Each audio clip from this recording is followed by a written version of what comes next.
I don't like to agree that everything is not made for everyone, but the Itel A37 falls right into that hole. Coming at a price point of 32 to 35,000, depending on where you're buying it from, you probably at this point don't have any expectation. So if your budget has a budget but still wants to flex, Itel has just the thing. The Itel A37 is a 5.7-inch all-plastic device, and recently I find myself leaning towards smaller sized phones. And it's actually helpful. It has given me less time to press my phone because with the larger display, I'm always playing games or watching movies, and this has helped me limit the amount of time I spend using my phone and more time to be productive. This is running the same chipset as the S16 from last year and the P36 from a few months before that. That is the SC7731E. It has 1 GB of RAM, as usual, the 16 GB of inbuilt storage, and a 5 and 2 megapixel camera, 3020 mAh non-removable battery. Is it? So everything here is plastic and it honestly feels good. And no, it is not my love for smaller phones speaking, but at least it can do this.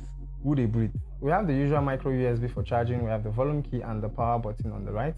Then we have the 3.5mm headphone jack. Now bear in mind that you can only use 3G SIM card, no 4G, and those go in here, and SD card also go in here, and it supports up to 32 GB of external storage. The display on here is 720p, and thanks to the new upgrade on YouTube, you can stream above 720p. That's if your display is a particular resolution, you can stream 2 steps above your normal resolution, which is really cool. And for the first time in a while, this is the first one I have seen that has a 720p display and looks good. Again, looking at the price point, it is hard to complain about the bezels on this device. The display is alright for media consumption that does not require serious gaming or any sort of gaming for that matter. This is running on 1 GB of RAM, and I don't think I need to explain any further.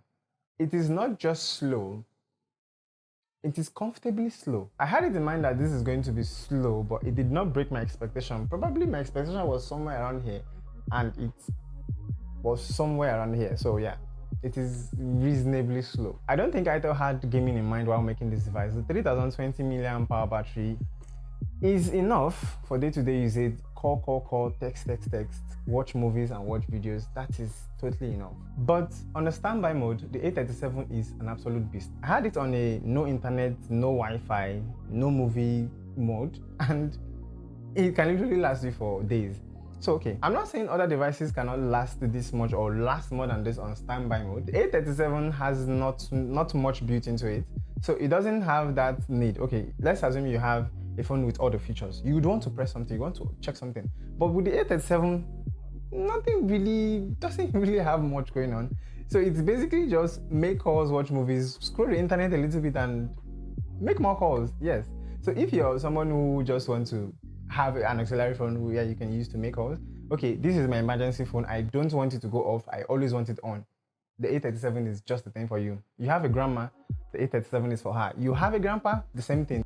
It's a perfect phone for those who don't have power-hungry tasks. That's the best way to put it. Okay, hold on. Do you think that other cheaper phones of the same price range or lower that offers more or less?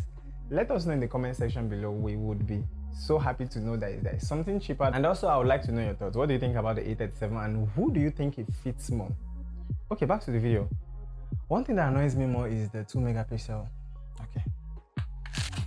The A37 is clear enough for everyone. If you are in the I need a battery that can last me a while and I need a phone that I don't have to use all the time, but I can still receive my calls and receive my text, then go for this. But if you're on the other side of the spectrum and you want to buy a phone that you can actually take pictures with and it will load those pictures faster, I think you should head on to Media Unboxing's page and watch his review about the A37. If you have another creator's perspective about a phone you're about to spend your hard-earned money on, I think that is a good thing. A quick shout out to CoinSwap for always supporting this channel in ways I cannot express. But what is more amazing about them is their rate on Bitcoin. They can swap your Bitcoin to cash and your cash to Bitcoin as well, and every other digital asset, and contacts will be in the description box below. So yes, if this video was helpful, click on the like button here and kindly subscribe to keep in touch. This is Tech Mayor. I would see you in the next one.